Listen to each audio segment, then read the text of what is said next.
en Argentina. Y para el INTELIMEC es un gusto poder estar presentándolo aquí por esta charla. Vale. Y para la facultad también. Es Para- interesante que lo tengamos acá y escuchemos y sigamos este intercambio que se ha producido ya hace varios años. Pues muchas gracias y en realidad el placer de venir aquí es todo mío. Tengo mucha simpatía o la barriga en general. Bueno, a la provincia de Buenos Aires, a la parte sur de la provincia de Buenos Aires, por obvias razones, porque yo nací en Tres Arroyos. Mi padre era viajante de comercio, entonces viajaba por toda la zona, por la mitad sur de la provincia. Y él decía que yo con eso me he quedado, que había tres sitios donde él se podría ir de Tres Arroyos. Era muy fanático de Tres Arroyos y decía que había tres ciudades que eventualmente él pensaría irse. Una era Necochea, la otra era Tandil y la tercera era Olavarría. O sea, quería mucho esta zona y viajaba muy seguido. A diferencia mío, que yo he venido un par de veces, ¿no? Pero bueno, tengo el placer de conocer a Gerardo desde hace tiempo y colaborar y tratar de hacer cosas para la barriga, aunque sea a distancia.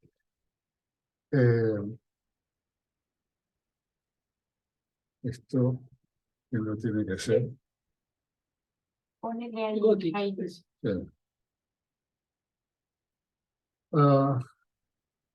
Bueno, la charla de hoy es, bueno, como él ha adelantado, yo he trabajado siempre en sistemas dinámicos y en particular en, en osciladores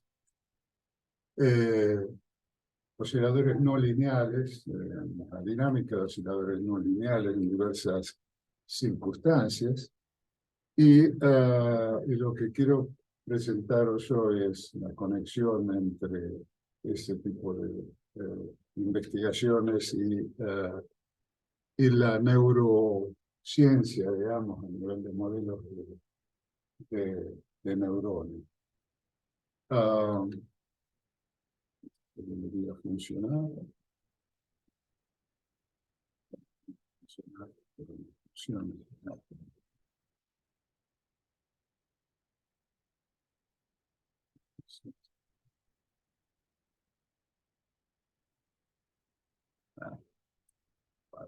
A ver si podemos hacerlo.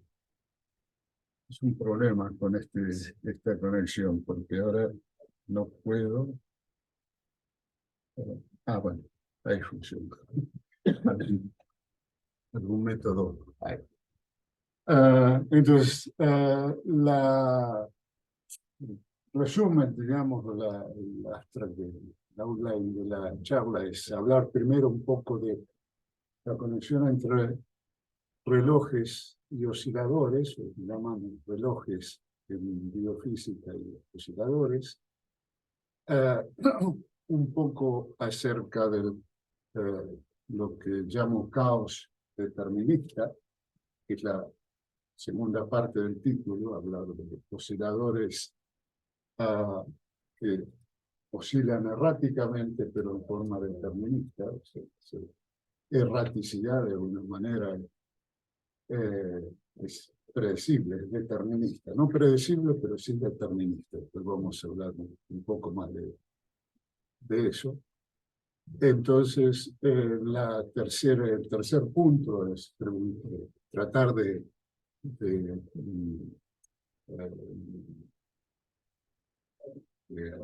enfrentar a la pregunta de si los osciladores caóticos pueden ser relojes. Finalmente, sí existen en la naturaleza ese tipo de osciladores y algunas especulaciones sobre la posible función de los osciladores caóticos en neurofisiología. Hablemos un poco de relojes y osciladores, entonces.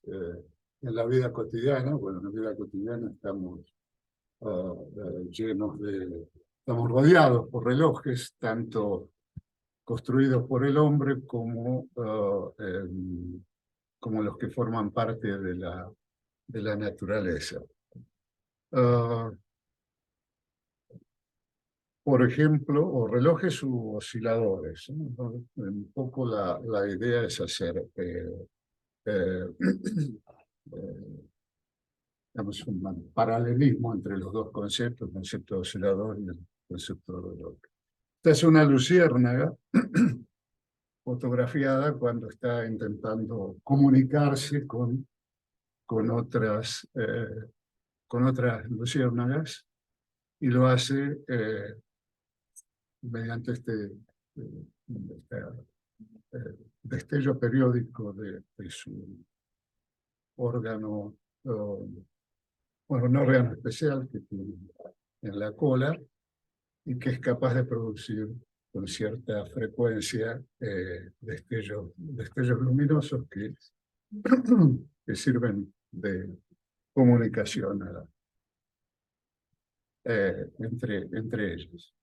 Otro oscilador que tenemos, digamos, al cual debemos nuestra vida, son osciladores presentes en el corazón. Por ejemplo, en la parte superior del corazón, en esta parte de aquí, existe algo análogo a lo anterior. Después vamos a ver en qué sentido es análogo a lo anterior, que produce ahora destellos neuronales, impulsos nerviosos, no impulsos nerviosos, perdón, impulsos eléctricos, pero por medio ahora bioquímicos, producen impulsos eléctricos, son capaces de gobernar el funcionamiento de las cámaras del corazón. A decir verdad, en este sistema hay dos osciladores, uno en esta parte y otro en esta otra, y es la interacción entre las dos que produce el funcionamiento periódico. Ahora, en este caso, por contraposición al título, no son osciladores caóticos, son osciladores periódicos, lo mismo que el anterior, que es el de la luciérnaga.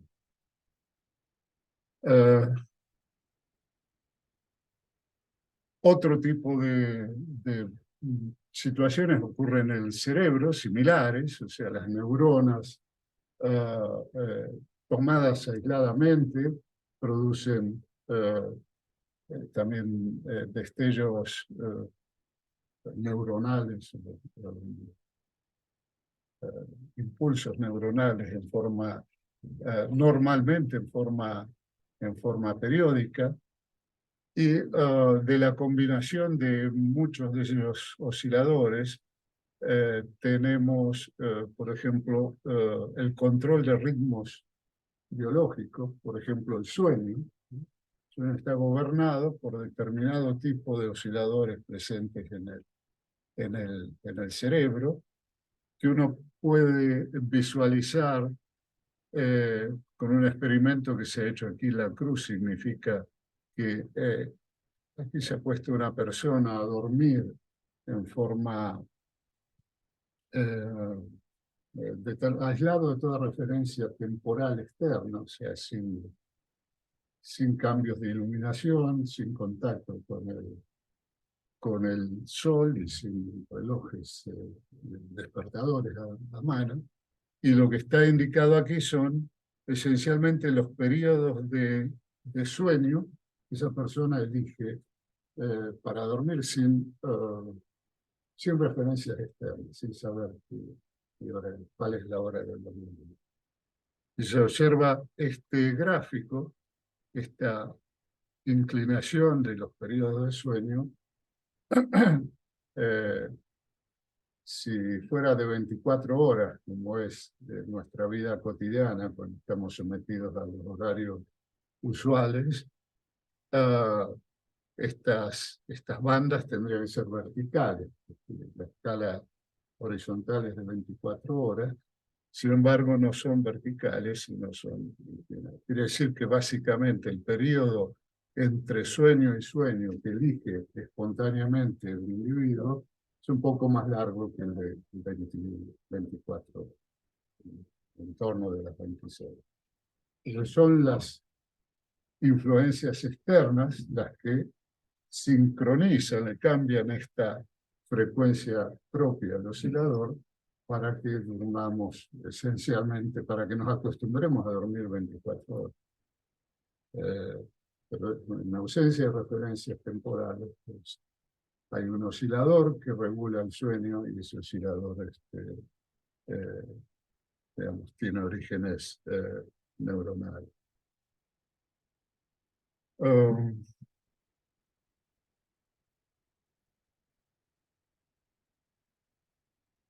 Bueno, ¿qué tienen en común todos estos ejemplos? Incluyendo el ejemplo este que pongo aquí, que es hecho por el hombre. En todos esos casos hay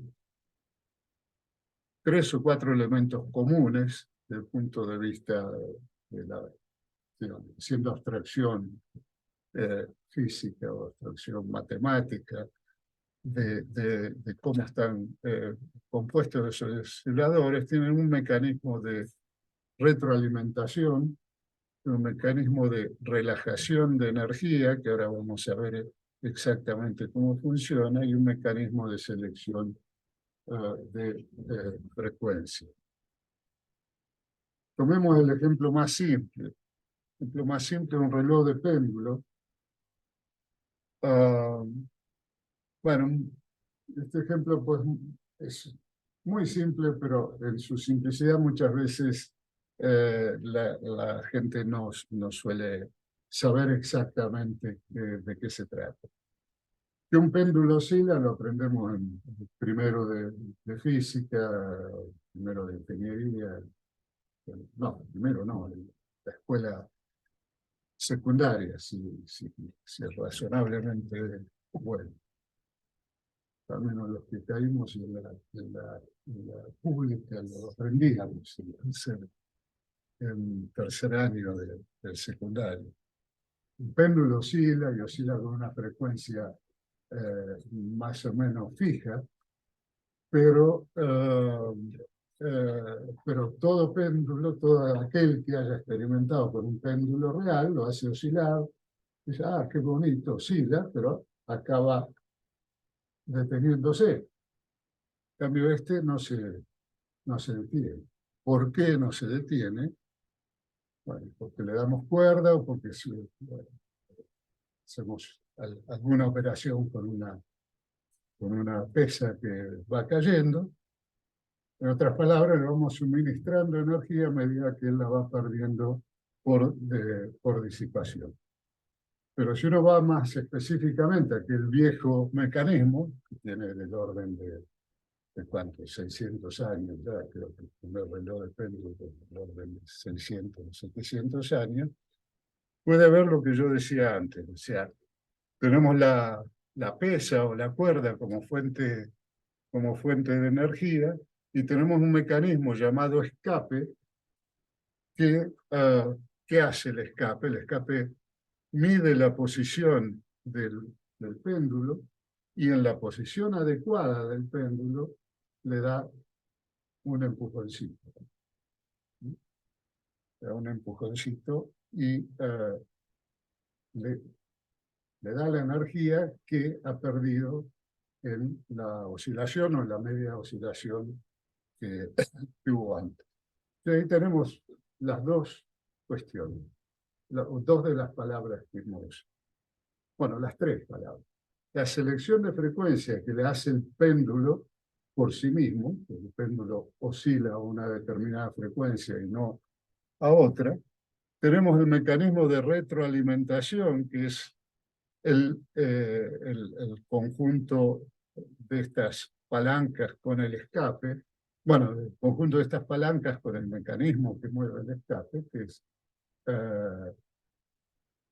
digamos, detecta la posición del péndulo y hace alguna otra operación sobre la dinámica del péndulo. Y la relajación de energía, que es el cricket que hace que la pesa caiga un poquitito por cada oscilación. Los dinamicistas o la gente especialista en ecuaciones diferenciales lo que hace es representar esto en un diagrama que se llama espacio de fases, el diagrama de fases del sistema. ¿Qué es lo que está representado aquí? Aquí está representado la derivada del ángulo, o sea, la velocidad instantánea del péndulo en el eje vertical y la posición, el ángulo del péndulo en el eje horizontal. Y esta trayectoria son las sucesivas combinaciones de ambas magnitudes conforme pasa el tiempo. O sea, esa curva está parametrizada por el tiempo. Si uno ve este pedazo de curva, es una suerte de espiral muy cerradita. ¿Por qué? Porque conforme pasa el tiempo, el péndulo sujeto a disipación va perdiendo energía. Si el péndulo fuera perfecto, esto sería un círculo cerrado, pero conforme pierde energía, es una espiral. Y este pedacito de aquí representa exactamente el mecanismo del escape, es el pequeño empujón que le da la pieza o la cuerda al péndulo, y fijaos que prácticamente instantáneamente pasa de tener una velocidad angular a una velocidad angular siguiente. Perdón, y se me fue. A una velocidad angular mayor. O sea, incrementa la velocidad y por lo tanto la energía mecánica en una cantidad. Entonces, si uno parte, otra característica que tiene este ejemplo simple es que si yo paso de darle una condición inicial al péndulo, un ángulo muy grande, al péndulo con el mecanismo de escape y todo eso, ¿qué va pasando? El péndulo se va ajustando a oscilar con una amplitud propia del reloj de péndulo, no cualquier amplitud.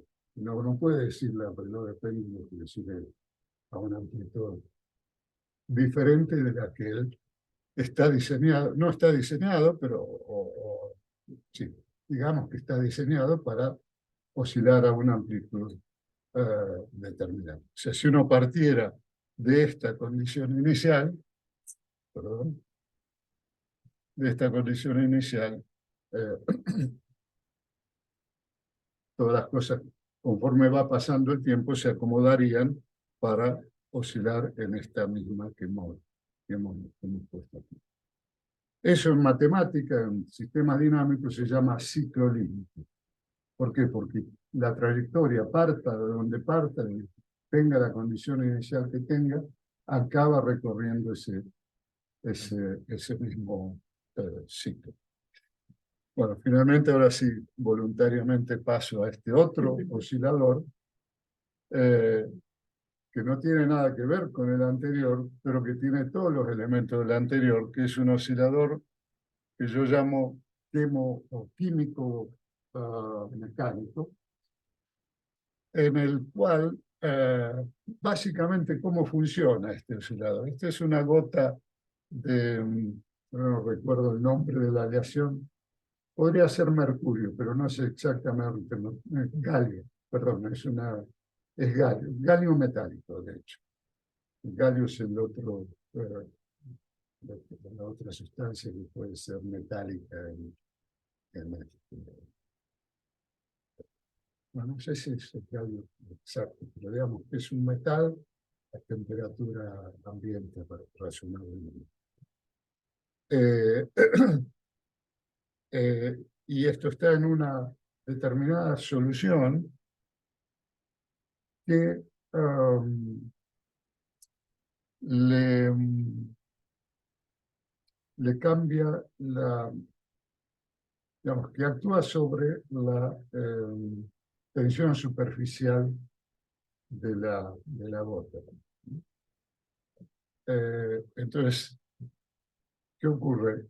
Uno mete la gota en solución y la gota, que tiene un tamaño dado, empieza a actuar sobre la superficie. La solución empieza a actuar sobre la solución ácida, ¿no? Esto amarillo que hay es un determinado ácido, que le cambia la tensión superficial a la gota. Al cambiarle la tensión superficial, bueno, y a la vez está produciendo una cierta reacción química que inhibe ese cambio de tensión superficial.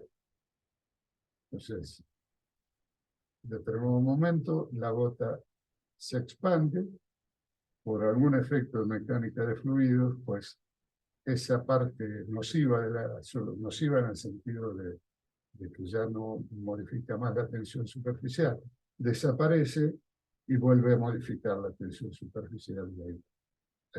Pero nuevamente tenemos esos tres mecanismos.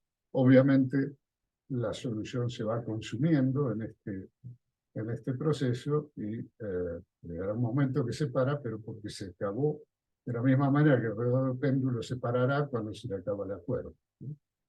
Pero mientras tanto sigue produciendo oscilación. Este es otro ejemplito de oscilador, similar al anterior. Este sí es mercurio y la solución es ácido sulfúrico, básicamente. Y el procedimiento es el mismo, con la excepción de que el clavo este es el que rompe. Si uno deja la gota en la solución, la gota asume un determinado tamaño, un determinado radio, y ahí se queda. Pero el clavo es el que contamina la superficie alrededor de la gota y rompe, digamos, la tensión superficial que había generado el ácido. Entonces, por esa retroalimentación, la gota se achica, se aleja del clavo y vuelve digamos, tenemos un proceso así cíclico. Cuando se aleja del clavo, la tensión superficial es tal que quiere expandirse y este proceso va continuando cíclicamente. Otro ejemplo es el que yo le comentaba hoy a Gerardo, el primer oscilador que armé en mi vida, en mi adolescencia, en mi primera adolescencia. No sé qué es esto, pero, que es un oscilador de relajación basado en una lamparita de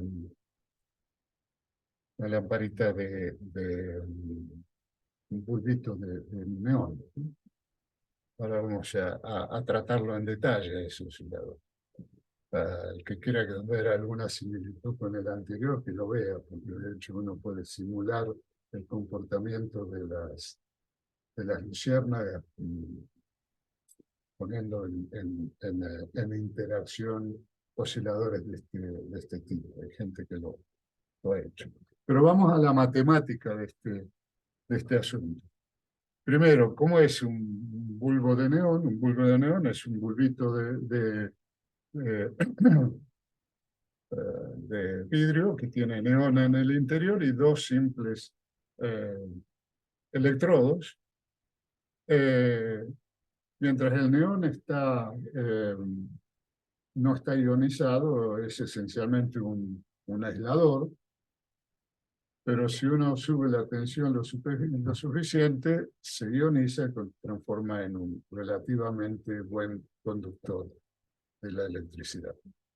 La característica de tensión corriente de ese bulbo esencialmente es así, es prácticamente un aislador hasta que se llega a la tensión de ionización, automáticamente se ioniza y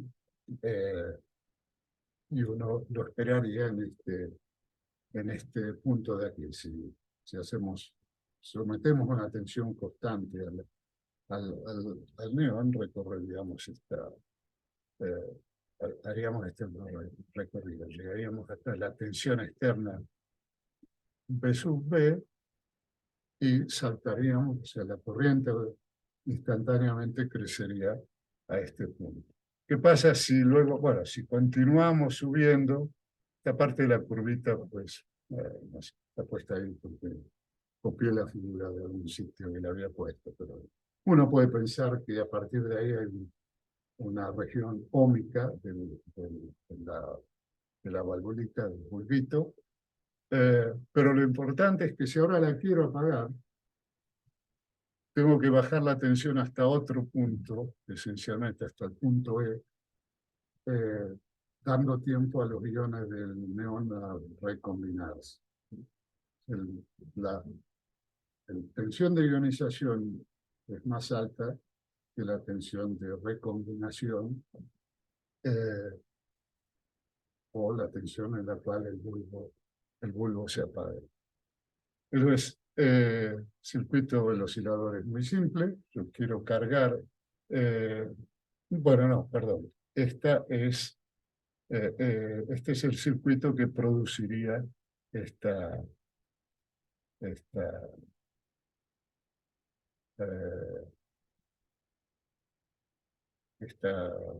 curva. Bueno, esta parte en rojo también se puede obtener, es más difícil de obtener, pero lo que hay que hacer es fijar la corriente externa y ver a qué tensión cae en este intervalo de aquí. O sea, si uno tiene una curva que es una suerte de S, y la parte roja pues se puede obtener, pero que ya no es tan fácil como conectar a una tensión, sino hay que poner un clavo en la corriente y ver la tensión que aparece. Pero esencialmente la característica es una S, una S de este tipo.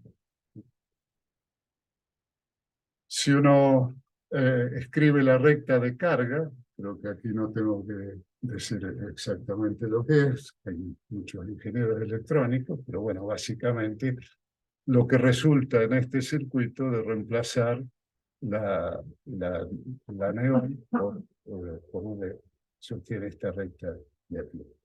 ¿Por qué entonces oscila o cómo se usa eso para generar un oscilador? Pues simplemente poner en paralelo con la neón un condensador. Entonces, la fuente de tensión intenta cargar el condensador, lo carga hasta la tensión superior a la ionización descarga el condensador porque es básicamente un cortocircuito, un circuito más corto para la corriente, apaga la neón, vuelve a cargarse el condensador, etcétera. Ese es el funcionamiento simple de este oscilador de relajación. Y si uno hace las ecuaciones del circuito teniendo en cuenta cómo funciona la válvula de neón, teniendo en cuenta esa característica tipo S que hay en la neón, que es la que está puesta aquí, se obtiene la ecuación de evolución de la tensión, que fijaos que es esta ecuación que contiene solo la derivada de la tensión. Es una ecuación diferencial de primer orden. Ahí ya habría que ir un poquito más lejos en la educación para saber que este tipo de ecuaciones por sí solas no produce oscilaciones. Se hacen falta por lo menos dos ecuaciones para obtener ese ciclo libre. En el ciclo límite que representé antes estaba el ángulo y la derivada del ángulo. Y las ecuaciones que rigen esa dinámica son las leyes de Newton, que dicen derivada segunda del ángulo igual a una función de la derivada primera y la otra. Eso equivale a dos ecuaciones diferenciales por efecto de la derivada segunda. Esta otra es una sola. Pero bueno, ahí viene lo interesante de la relación entre ingeniería electrónica y física. Los ingenieros saben de tiempo inmemorial que esto oscila. De hecho, lo han utilizado por lo menos desde el principio del siglo XX para producir oscilaciones, este tipo de osciladores de relajación. Entonces, ¿por qué? O sea, ¿cómo ellos suponían que oscilaba? Bueno, simplemente porque no es una única ecuación, sino en realidad son dos, una para la rama de la válvula del bulbito apagado y otro para la rama del bulbito encendido. Y que dice el ingeniero, una vez que llego al punto de ionización, pues cambio de una ecuación a la otra. Digamos, hago un análisis, produzco una discontinuidad ahí que representa el encendido y voy a otra ecuación distinta y de esa forma voy produciendo las oscilaciones. Eso lo sabe todo el mundo. El matemático, en cambio, no está muy conforme con esa, o el físico tampoco, con esa descripción y se pregunta qué es lo que está faltando aquí. Lo que está faltando aquí es que este circuito tiene al menos un tamaño finito, por muy pequeño que uno lo quiera hacer. Y si tiene tamaño finito, lo que tiene es alguna inductancia metida en el circuito. Si uno mete la inductancia, obtiene un buen sistema dinámico de dos ecuaciones diferenciales sin necesidad de hacer este análisis de discontinuidad que se hace. Yo no voy a hacer eso para no aburrir mucho, pero sí intento pasar, bueno, vale, esto lo pasamos rápidamente porque era más bien para los biólogos. Pero digamos, cualquiera puede ir al laboratorio y con tres cosas armar este circuito y comenzarse. Si no, recordar las viejas luces de los arbolitos de Navidad funcionaban esencialmente así, o una versión parecida de ese oscilador de relajación. Lo interesante, sin embargo, es que es parecido a lo que ocurre en una célula excitable, en una neurona o en una célula del corazón, como el que ocurría ahí. No es exactamente el mismo circuito. Para los ingenieros electrónicos es un circuito tipo dual Thevenin del circuito anterior, en el que el rol de las tensiones de aquel otro circuito viene jugado por las corrientes. ¿No? Yo tengo una corriente, bueno, tengo un condensador, eso sí, que es común. El condensador es la membrana celular, a través de la cual se intercambian iones. Los iones pasan de un lado a otro de la membrana con una característica muy parecida a la de la válvula de Neum, pero conjugada, y conjugada en el sentido de que lo que es corriente es extensión, y básicamente, bueno, hay una corrientes iónicas a través de la membrana, que son las moléculas de sodio y potasio que van de un sitio a otro. Los modelos son súper complicados y no quiero asustarlos con eso, simplemente poner un ejemplo de cómo de cómo funcionan esos modelos. Hay más de, o sea, la parte verdaderamente eléctrica está puesta aquí y estas otras son, digamos, modelos de cómo funcionan las corrientes